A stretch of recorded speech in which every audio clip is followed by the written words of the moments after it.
during the past century, we have increased our lifespan by 30 years. Most of that increase is due to vaccines. Before vaccines, pertussis or whooping cough routinely killed 8,000 people a year, mostly children. Rubella or German measles would cause birth defects in as many as 20,000 children every year. Measles would commonly cause between 500 and 1,000 to die every year. Diphtheria was the most common killer of teenagers, all this before vaccines. But I think you could argue that no vaccine captured, I think, the emotions, certainly of the American public, as much as the polio vaccine did. I mean, you know, you looked at these children walking down the street and as if they had gone to war. I mean, it was as if they were veterans of a foreign war. And it was young children. I think it was just a very, very emotional disease for this country.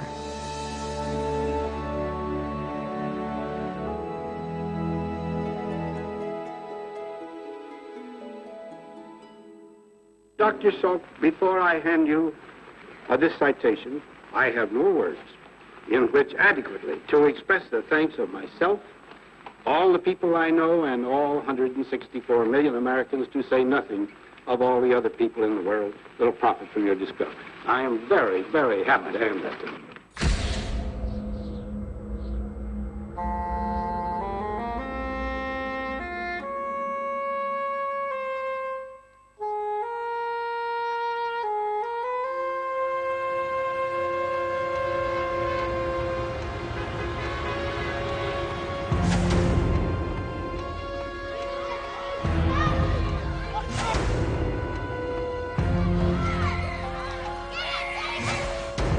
When we look back upon polio today, you look back upon what was really a summer plague. It came every year. It came like locusts. And newspapers would have almost baseball box scores of the numbers of kids who would come down with it in that week. It would start around late May and go up in June and higher in July and spike in August. And then by Labor Day, the summer plague would be over. It would hit this kid and not this kid, and nobody knew why. It would descend on Denver, but not on San Francisco, and no one knew why. All you knew was that every summer, thousands of very unlucky kids would come down with this insidious disease that usually left them incapacitated and often killed them. People had all kinds of theories about it. You shouldn't take your kids to a public pool. Nobody should give birthday parties. I mean, it was like a phantom enemy, this illness, and I was scared to death as a young mother. Polio would spread silently and then pick out its victim and continue to spread silently, pick out another victim. It's known by then that it was a virus disease, but there was no way to treat it. And there wasn't really sure how it was transmitted. People weren't sure. One of the great ironies of polio is that it appears to be a disease of cleanliness. It begins in the United States in epidemic form early in the 20th century, at the very time we are becoming increasingly antiseptic, germ-phobic. Advertising is telling us that germs are very, very deadly, that we don't see them, but they are killers. And the more cleanliness becomes kind of a way of life in the United States, the less likely young kids are to have immune systems that fight off disease easily. There was a tremendous amount of myth and misinformation that surrounded the disease. People thought that the disease was spread by cats. They thought it was spread by fleas. They thought that it was spread by organ grinders, monkeys. They thought that it was spread by bananas that had been imported from South America. They thought that it could be cured by ox blood or sassafras or wood shavings. There were just all kinds of myths. Every day when I went out to play, my grandmother would take a cloth bag with a piece of solid camphor, which is they used to use it for mothballs. And she would put this little bag on a string and put it around my neck and send me out to play. And she was sure till the day she died that she had kept me from getting polio. My mother at that time would actually not let me play with new kids, the logic being that I had the germs of my older friends and there was no reason for me to get near new kids because they may spread the polio germ. And it was really that kind of fear that was felt by every parent in this country. There was no prevention. There was no cure. There was no protection. You could be a good parent, a bad parent, an indifferent parent, and you still had no way of protecting your child against polio.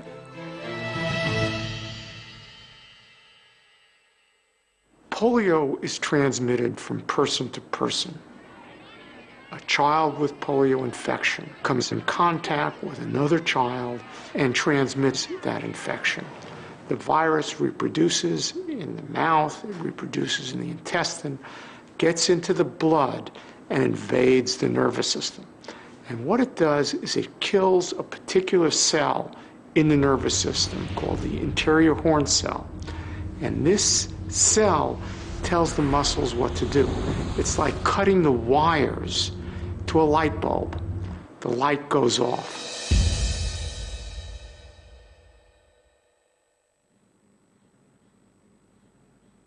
Well, I had a bad headache and went to the doctor the next day, and the following day I collapsed. And they figured I had polio and shipped me off to municipal hospital. I caught polio when I was 21 months old, back in 1952. Our house was immediately quarantined. A lot of people from the health department came to the house to interview my parents to find out where we've been, what we did, try to find out where we may have contracted the disease and everything. And meanwhile, we were all sent to municipal hospital. Started showing signs of paralysis. And at that time, you got in an iron lung. That was what happened when you went there and you had breathing problems. And I was in an iron lung for approximately 11 days. If they couldn't swallow and get all these secretions in their throat and down into their lungs, and then they couldn't breathe, that was a deadly combination. And so they put them in an iron lung, which would give positive and negative pressure to expand the chest so that they could breathe. That would like pull air into the chest and push air out of the chest. It was a nightmare. It was a total nightmare, both for the patients and for the doctors.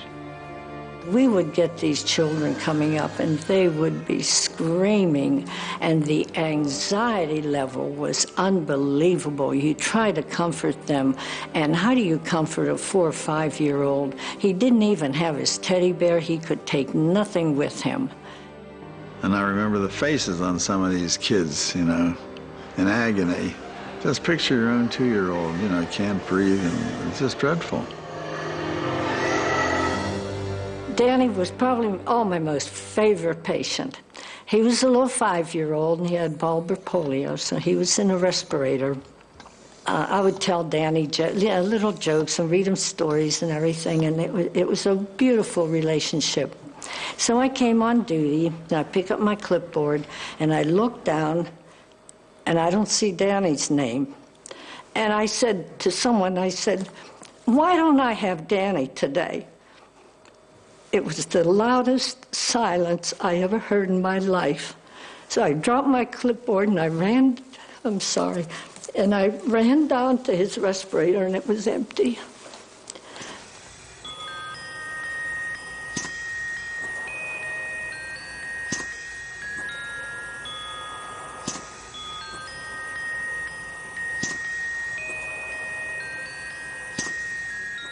Polio, no treatment. You just try to keep them alive with artificial breathing and physical therapy, and then try to equip them with some kind of gear that would help them walk again if you've managed to save their lives.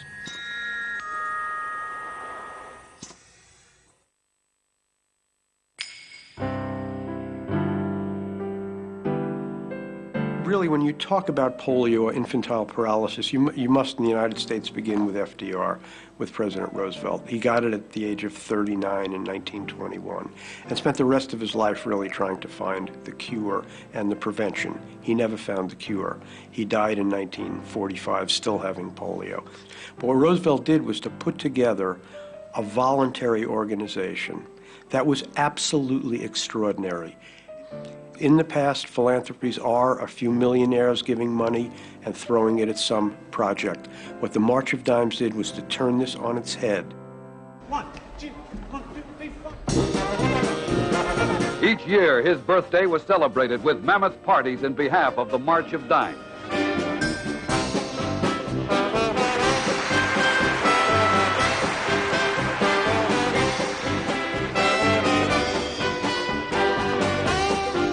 Back when it started, it was called the Mother's March. And its goal was to collect money, to do research, to conquer children's diseases, and polio was its primary target. Their name was then changed to the March of Dimes because a dime was the currency of the time that was a meaningful contribution from a child. Fight polio tonight. Let the marching mothers know you're waiting for them. I remember going out with my mother on the Mother's March, and you would go around the neighborhood, and if the light were on the front porch, then I would go to the house and collect a little cardboard thing that had inserts for coins to go in, and we would gather those and ship those literally to the White House. There are a lot of parents whose children are healthy and happy now, who live in fear. I know I do. The fear, my friends, is polio.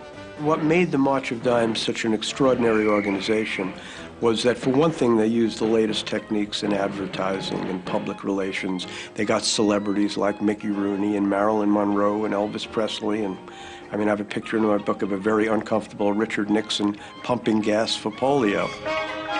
They interrupt the cereals in the motion picture house. We will now have a collection of March of Dimes. And other kids, they want to see the movie. Upon the quarters and dimes and dollars that you give now in this theater depends the happiness of some child somewhere tomorrow. They also used poster children. You know, give me your money and help me walk. And it was dime by dime by dime. Everyone would give whatever he or she could. It would be a crusade involving tens of thousands of people, and you would really make it into a national crusade. These were Americans pulling together, and they were pulling together to some degree because this was a children's disease. And having a visual disease where you saw leg braces and you saw crutches and you saw iron lungs was something that was simply intolerable to the American conscience. And they united as a people to do away with it. I like it.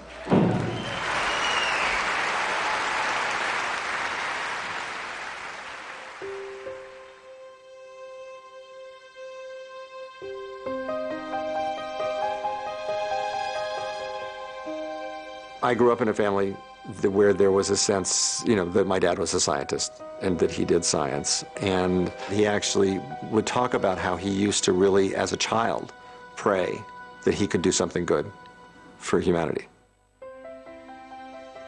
He chose research, and he said this throughout his life. I chose to do research because I asked myself, what can I do that's going to do the greatest good for the greatest number of people?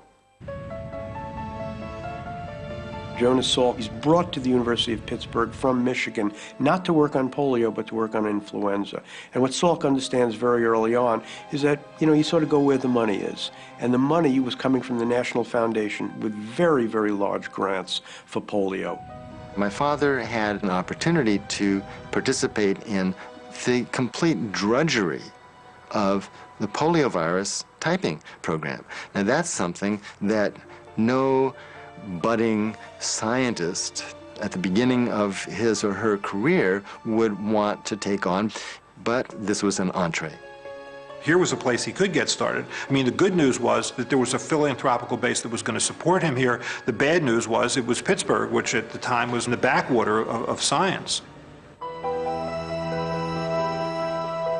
Jonas Salk was enormously well organized. He was very hardworking, and he basically could run a laboratory much as one would run a laboratory in industry. He had a lot of people that worked for him, and he was very good at being able to do difficult and arguably boring tasks quickly and well. And so one of his original tasks was to try and determine how many different types of polioviruses there were, because if there were many types, then all of them would need to be included in a vaccine.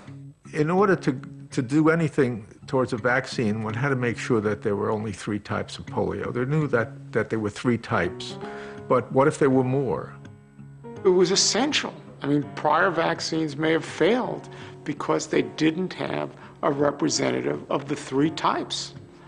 So it requires an intense effort to collect meaningful information. Then you can analyze it and then get meaningful results. Dr. Salk and his research team were in the basement. They were looking for the live polio virus.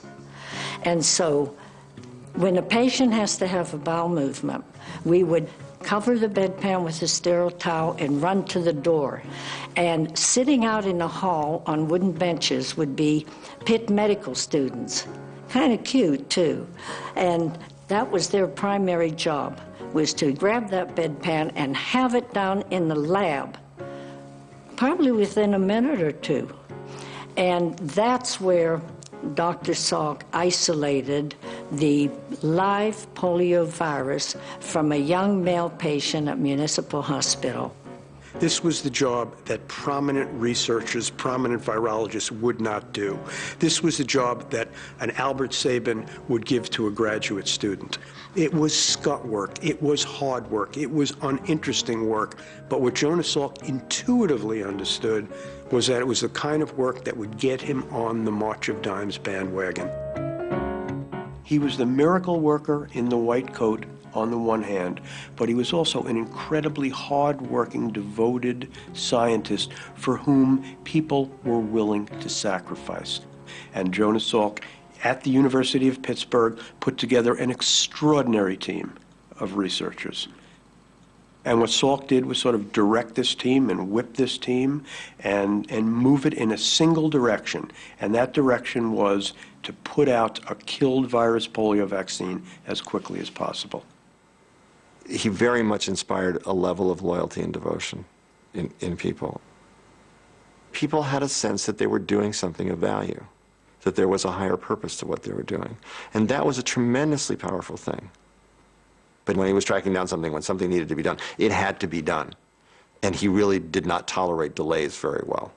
He had recruited two professionals who were here. Byron Bennett and Jim Lewis were already here.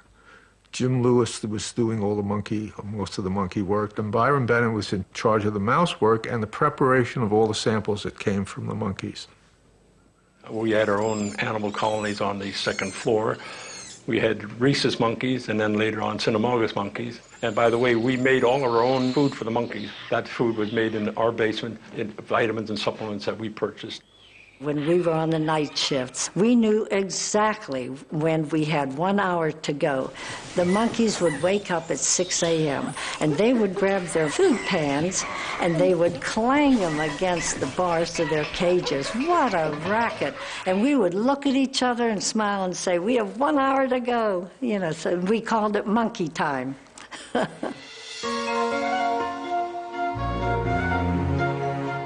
Elsie Ward did the tissue culture work, and she was superb at it. She could get cultures to live and transfer that other people couldn't. And she was really one of these people that she kind of talked to them. She had this relationship with her tissue cultures that nobody else did. She was like a gardener. The cells, they were personalities to her. They were like flowers. She cultivated them, she nursed them, she took care of them. You know, Elsie had the special touch. Jonas Salk and his team had to figure out a way to take 3 types of poliovirus and to kill it with formaldehyde, but to kill it in such a way that it could still be juiced up to trick your immune system into producing antibodies. What he showed was that if he took poliovirus, and infectious, live, dangerous poliovirus, at say 1 million infectious particles per teaspoon, that he could then treat it with formaldehyde at a certain temperature, at a certain level of acidity, at a certain concentration of formaldehyde, and that he could reproducibly, over say 3 days, go from 1 million infectious particles to 1 infectious particle. So he would have a 1,000,000-fold reduction over a period of 3 days. He then reasoned that if he continued to do that, he would have another 1,000,000-fold reduction over the next 3 days, and another 1,000,000-fold reduction over the next 3 days, so that for all intents and purposes, he had completely inactivated the virus. Now, you had to have faith in this because although you could test to see whether there was 1,000 infectious particles per dose or 1 infectious particle per dose, you can't really test to see whether there's 1 infectious particle in 1,000,000 doses because you're not going to test 1,000,000 doses.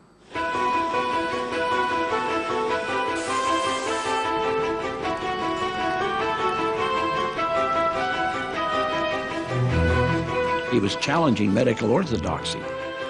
All of the ordained ministers of virology said you have to have a live virus in the vaccine to stop polio. And Jonas kept saying, no, I think we can fake the body into manufacturing these protective antibodies by giving them killed vaccine. Don't have to have to worry about a tame virus going wild again. He loved the idea. It's like, God, if you can prevent people from getting a disease without putting them at a risk, why not? And it was, you know, there was a certain sort of humane spirit to it. Salk suffered what were 2 experiences that occurred in the 1930s. One was made by an NYU researcher named Maurice Brody, who took brains of monkeys that were infected with polio, ground them up, and treated it with formaldehyde. By doing it that way, there were many poliovirus particles which sort of hid in that brain tissue, and therefore he really gave children live, fully virulent poliovirus as a vaccine, which obviously had a tragic result. There was another researcher named John Colmer who worked at Philadelphia General Hospital who believed that you could take poliovirus and weaken it with an agent called ricinoleate, which is derived from the castor bean plant. That too was a horribly flawed concept and resulted in a horribly flawed vaccine that too caused polio in some children. So this was the mid-1930s, and I think it casts a pall over polio research for a solid 20 years. And because you knew that in the mid-1930s there were researchers that gave a polio vaccine that caused polio. He was well aware of the early vaccine failures. The first attempt with an inactivated polio vaccine killed kids.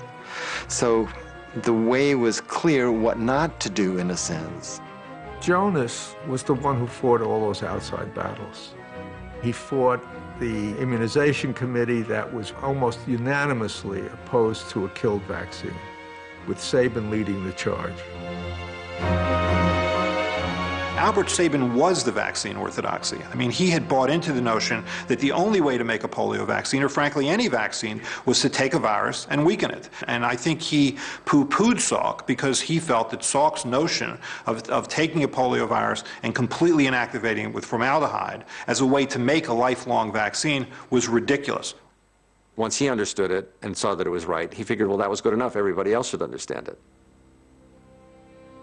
He used to tell a story of when he was in medical school, somebody saying to him, damn it, Salk, can't you just do it the way everybody else does it? And he couldn't. It's like he couldn't.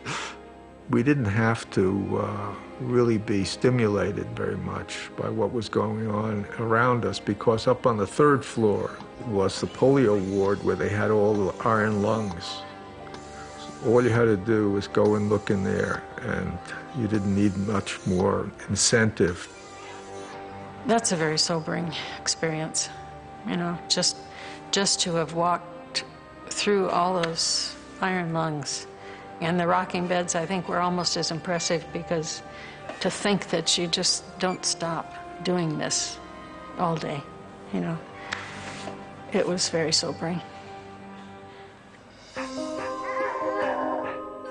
He saw what was needed. He was aware of the suffering that was taking place. He was aware of the fear. He just had to get this done.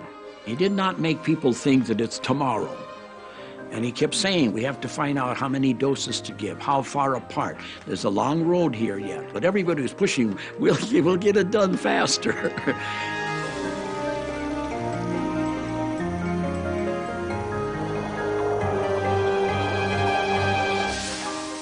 After a while, it became 7 days a week. When we became convinced that we were on the verge of being able to solve this problem from the monkey data, just from the monkey data, this was high excitement. I mean, it was kind of took you over. Jonas said that at one time he felt like he was riding a horse and being whipped all the time because O'Connor wanted to get it done, get it done. Jonas says, we're talking about a vaccine. I don't even know if we have a vaccine. I'm talking about an experimental preparation. O'Connor says, Jonas, you have a vaccine. Now we got to use it. There's no sense of saying it's 5 years away or 10 years away.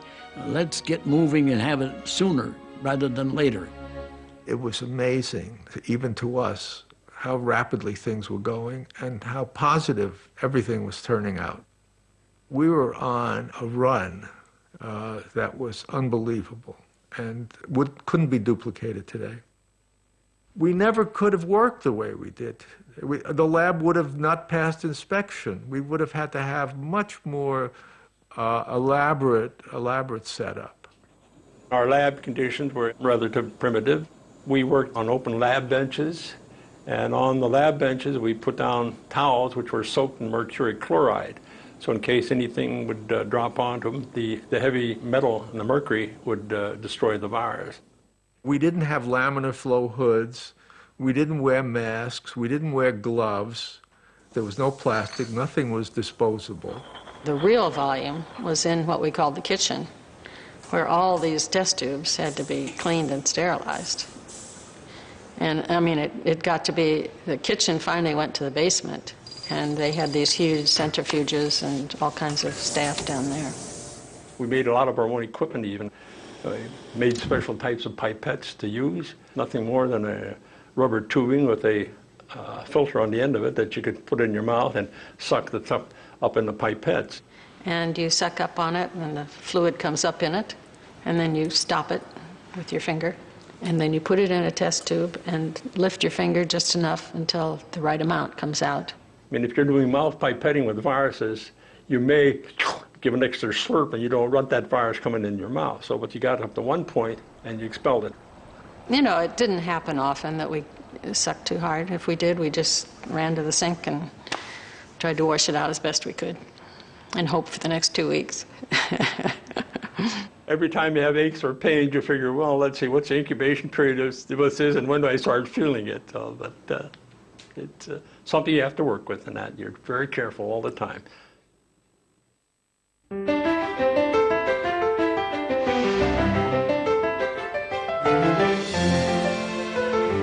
I bump into Jessie Wright. Dr. Wright was the medical director at the D.T. Watson home. And I knew that she was involved with kids and trying to restore their limbs. And I says, how are things going? She says, clicking pretty good, out our way. She emphasized that. And it suddenly hit me, out our way. That's where Salk is going to test the kids. D.T. Watson home. But I couldn't confirm it with anyone. Salk wouldn't tell me. Jessie Wright took a liking to me, as they did at Municipal Hospital. I must have been one heck of a kid. But she took a liking to me, and I was one person in the first group of polio victims who they had tried the polio vaccine on to see how it would react to people who had already contracted polio.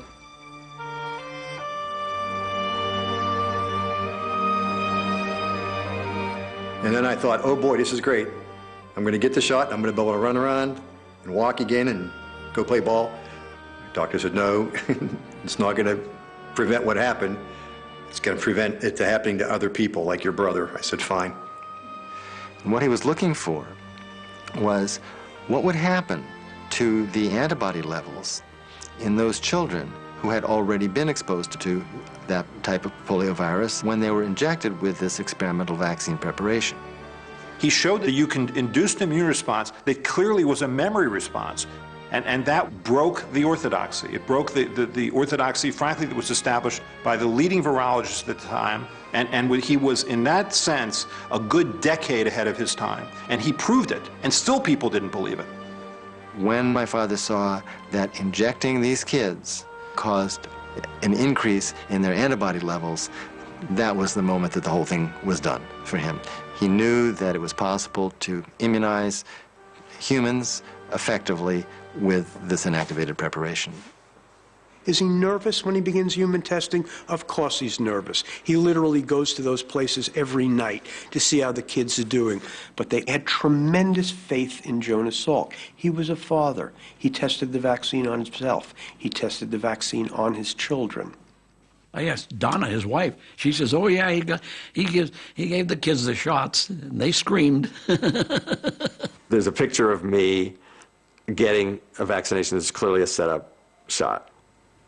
I mean, it's just a wonderful quintessential 50s photograph. But I'm there with a white shirt and a bow tie, and my father has this arm staring intently, as was his wont. I mean, if he was involved in a procedure, it was like he was completely focused on that, giving me the injection. My mother is gazing admiringly at him, and I'm looking at the camera with this, tears welling up in my eyes and my lower lip out, just essentially saying, "Can somebody get me out of here? Doesn't anybody know I'm here?" kind of look. I mean, it wasn't fair to go ask other people to take the vaccine when we didn't take it ourselves. So we vaccinated one another, we vaccinated our children before we went to the world. Researchers invariably tested on their own children if they have children. I tested our rotavirus vaccine on my then infant son, Will, in 1992 for a vaccine that was licensed in 2006.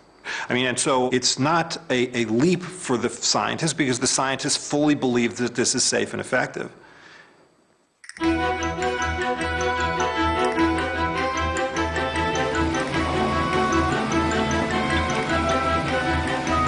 One of the big obstacles was to scale up what we were doing, because we were making homebrew batches of vaccine. And that's why Percival Baisley was recruited, because he had experience in Australia making large-scale production of penicillin during the war. We converted egg incubators, putting stainless steel shelves in there, so they put a rotator on it to get the shelves moving up and down. We could put our big bottles on there to rock them. He bought big jugs and big flasks, whereas we had used test tubes.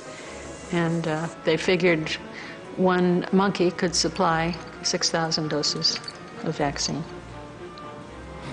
So that was a lot, because of the way the tissue was used and grown. After Salk ran successful tests in the Watson School, the March of Dimes felt that before he began his huge public health experiment, that he was going to have to run a small study in the schools in and surrounding Pittsburgh.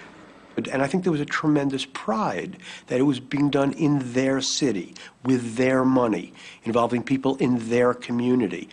Once the word started getting around about some progress being made, there was no lack of volunteers. I mean, parents were willing to turn their kids right over.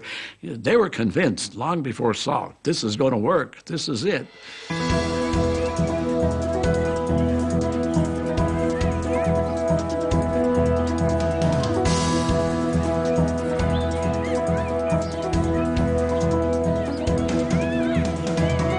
What is just amazing is how easy Salk found it, not only to round up the 7,500 kids, but to round up pediatricians who are willing to give the shots, nurses who are willing to stand by, people who are willing to chauffeur these kids back and forth, record keepers. No one was being paid for this. It was all done voluntarily. And I think there was a sense in Pittsburgh that they were on the cusp of history. People responded by the hundreds, and there were accounts of people bringing their grandchildren in from out of state to get the vaccination because they wanted to make sure that they were protected. Dr. Salk would not tell the parents which school he was going to be at the next morning. He says, I want them to go to school like they're just going to class, because then they'd be uptight all night, they wouldn't sleep, the parents would be anxious. He says, and I don't want the parents there. It's easier to give a kid a shot when the parent isn't standing over the kid's shoulder. Well, they had us lined up, and they called the name, and then they said it to you, and you were supposed to verify it.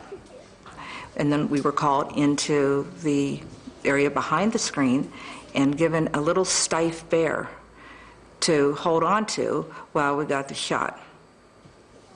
The needle was very long and very thick-looking, and basically fearsome, which is why I spent a lot of time squeezing the bear and looking at the windows and the bucks. It was sort of a reddish fluid, I remember. And I remember trying to be brave and not crying. And I remember how delighted my mother was. My mother used to say, better you should cry than I should cry. And in essence, sort of said it all, this was viewed as a miracle. We would help hold the children, calm them down. And he would talk to them too. He was very, very good with children. And I think he was a comforting person. That concern, that relationship, that joy, in some sense, that he took, interacting one-on-one with people, he really enjoyed when he got to do that. That was really a quality that he had that showed everywhere. My brother, Tommy, he hated it. He would try to corner him, and he'd run under tables, under chairs, screaming his head off. And he didn't care about the cookies and the orange juice. He just didn't want to get a shot. My sister, my oldest one, was a fighter. She fought them tooth and nail. They had to actually put her on a prone cart and hold her down to give her the shot. It turns out later that it wasn't the fear of the needle. She thought they were giving her polio, what I had already had, and she didn't want it.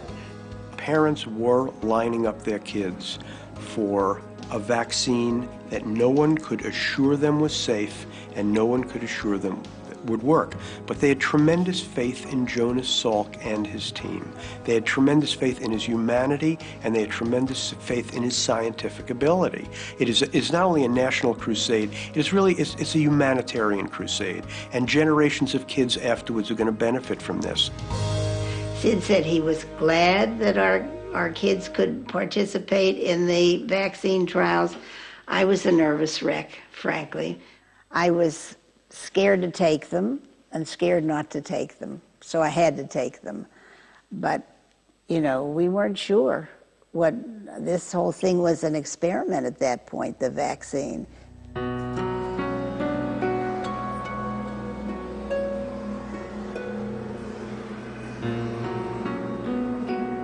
I think with my father there were two parallel things going on.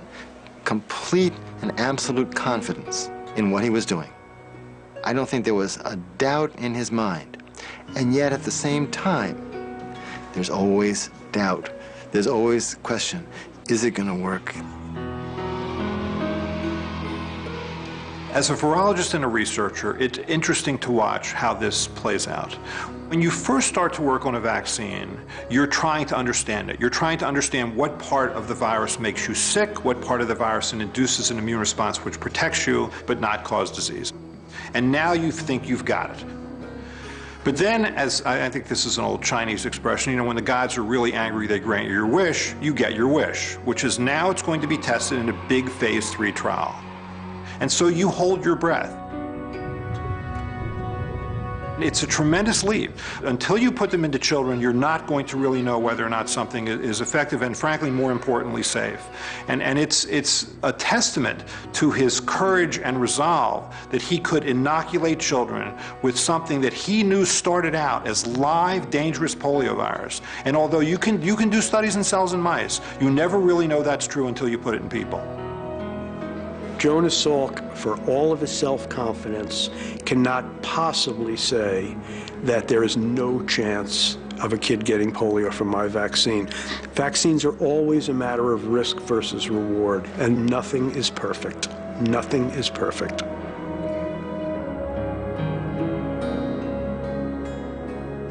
These were his neighbor's children. He was sticking with this dead virus. That's not like inoculating someone in another continent. It was very real. There were children who played Little League with his sons.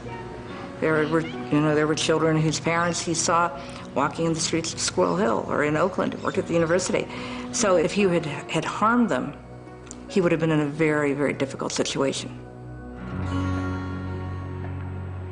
Mrs. Roosevelt, may I present this little bottle to you as a symbol of our hope that victory over infantile paralysis is almost here.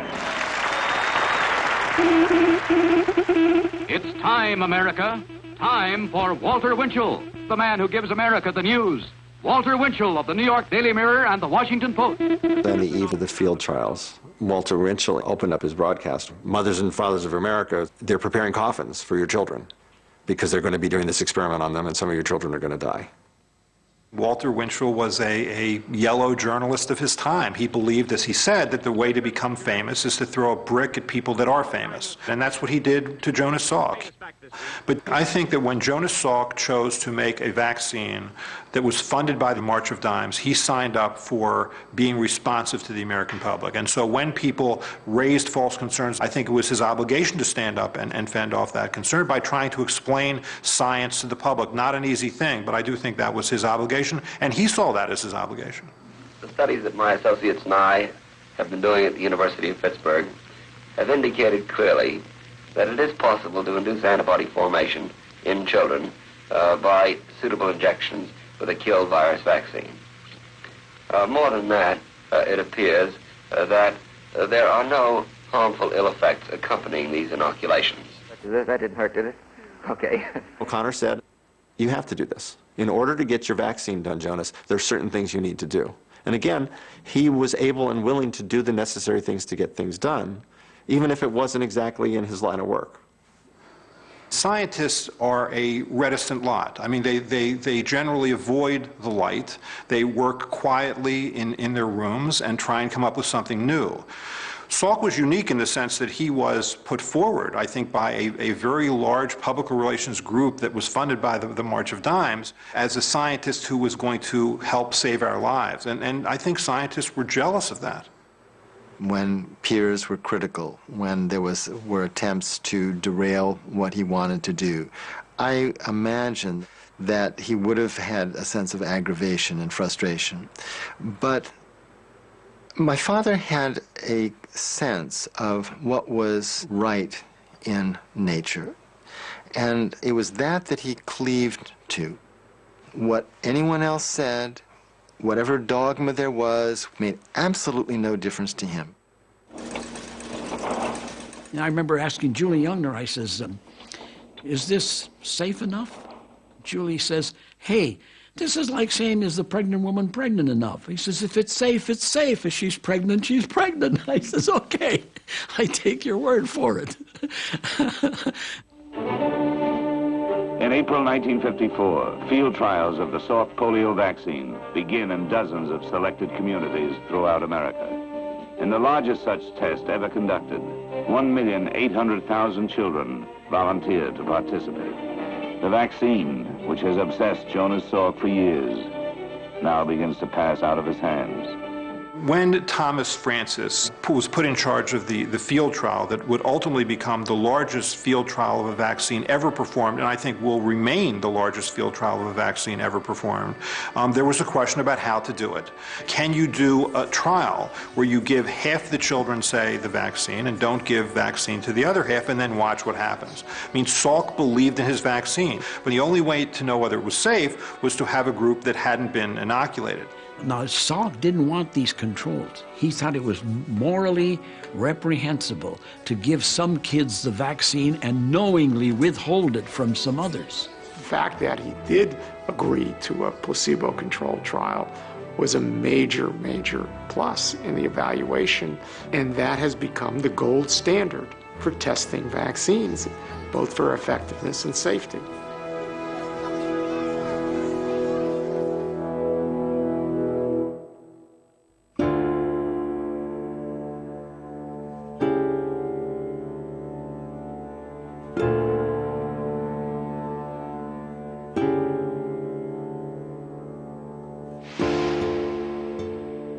In the early months of 1955, final tabulation of the Salk field trial results is being completed at the University of Michigan. The big announcement was going to be made on April 12th, so the pitch was going up in terms of press coverage of this as a seminal event in medical history. It takes a full year for the results to be analyzed. Everybody's nervous. Jonas Salk is confident, but doesn't know. No one tells him.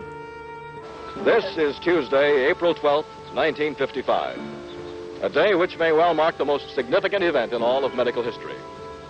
During the past few months, the results of last year's mass trial of Dr. Jonas Salk's anti-polio vaccine has been evaluated. The world will very soon know whether the battle against the disease that has twisted hundreds of thousands of young bodies has been won. My father was deeply concerned. When the field trial was being planned, it was decided that it was going to be necessary to add merthiolate, a preservative, to the vaccine. Whereas my father knew the polio vaccine was going to work, I don't know how confident he was that this large-scale field trial was going to come out with the results he had anticipated. Salk feared that preservative would actually damage the vaccine viruses and render them less effective. And that really upset Salk. I mean, he took this seriously. I mean, it was called the Salk vaccine. It wasn't just called the inactivated polio vaccine. He knew his name was on it, and his heart was in it, and he didn't want to watch what he had to watch, which was stand back and see the government allowing for a less effective vaccine. If the results from the observed study areas are employed, the vaccine could be considered to have been 60 to 80% effective against paralytic poliomyelitis. There is, however, greater confidence in the results obtained from the strictly controlled and almost identical test populations of the placebo study areas. On this basis, it may be suggested that vaccination was 80 to 90% effective against paralytic poliomyelitis. And so when Jonas Salk had his moment, he could have stepped up there and done what Neil Armstrong did, which is to say, one step for man, one giant leap for mankind, something obviously that was practiced. Jonas Salk had plenty of time to practice his speech. He could have done that, but he was so obsessed with the notion of trying to make the best perfect vaccine that all he could talk about were ways in which the vaccine could be made better. It tells you a lot about the man, and I think that more than anything else tells you why he was so successful at making the vaccine, because he was always restless, never satisfied, because like any scientist, he knew that there really isn't that moment of just sheer sort of joy that is unalloyed with pain, or at least unalloyed with doubt.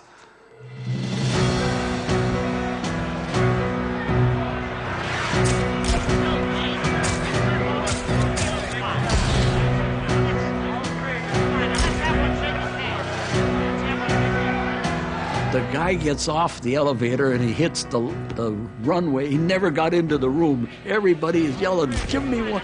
A fellow from the university service stands up on this table and he's just throwing them. "Give me one Lynn Dior," whatever his name was. "It works, it works," they were yelling. There were newspaper reporters that ran to telephones to quickly get this as a front page headline on probably every newspaper in this country. This was his moment. It was a mob scene at Ann Arbor. I can remember that day so well. Television sets were set up in our school. Kids ran out into the streets. School was called. You know, factory whistles went off. Church bells tolled. People were crying. It was in a way as if a war had ended. And in a way a war had ended.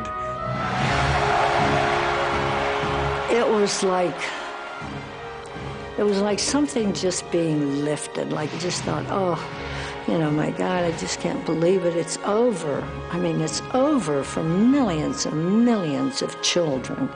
You can't describe it. It was just, we were part of this. We helped. And everybody was joyous and glad. Dr. Wright, the staff was ecstatic. After that, the mail bags poured in. I mean, we had mail bags like you wouldn't believe. Letters and money. And movie offers began to come in. 3 studios were very interested, and the rumors that Marlon Brando was going to play Jonas Salk.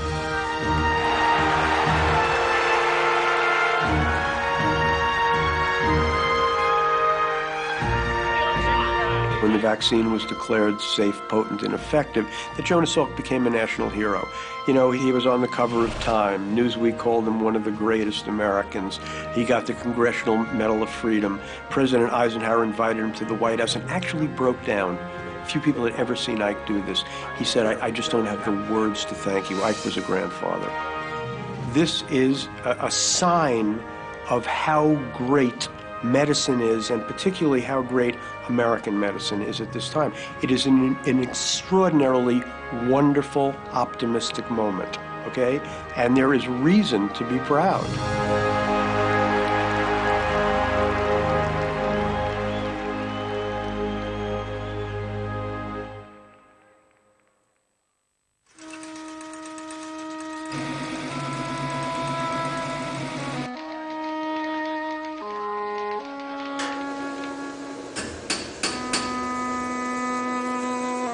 When the vaccine became successful, Salk did what the best scientists do, and what the most moral of them do, and what the most humanitarian of them do. And he said, this is a vaccine for the people. You know, this is not a vaccine for my personal profit. And he made the famous statement, you can't patent the sun. The sun is for the people. This vaccine is science's gift to the people. It was an extraordinary act.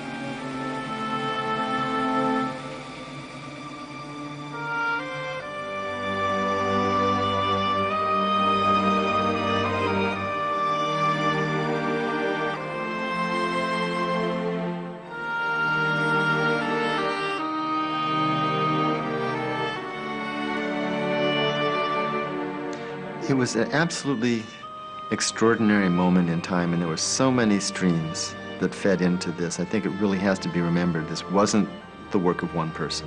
Everyone else in the laboratory, Dr. Youngner, Jim Lewis, Byron Bennett, Val Baisley, these people were remarkable in terms of their flexibility, their dedication, their willingness just to roll up their sleeves, plunge in, do whatever was necessary to get this done.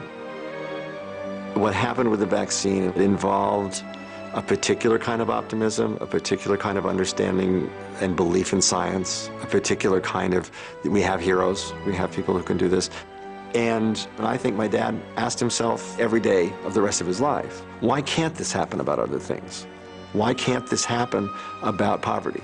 Why can't this happen about public health in a whole lot of ways? We have so many answers. The Salk vaccine was unique. It was unique in the sense that it was a decision really made by the American people to try and defeat a disease. And so everyone was part of this. It was our vaccine. And I do think it's in us. I absolutely believe it's in us. When you see moments like 9/11 happen, or any tragedy happen, our instinct, I think, is always to act as a group. And it's refreshing, I think, to see what we could do. We'll never have a public health experiment like that again, for all kinds of reasons. I think we would hope, though, that we would have moments like this again. The beauty of polio was that it was a disease that could be conquered by enormous human effort. I mean, it is just a story of an extraordinary success, a success that involved tens of thousands of Americans working really overtime to find a way to fight a horrific disease. And the beauty of Jonas Salk is that he was the man who sort of crystallized this. He is the people's scientist. Whom do we remember? Sigmund Freud, Albert Einstein, Jonas Salk. It's perfect.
you.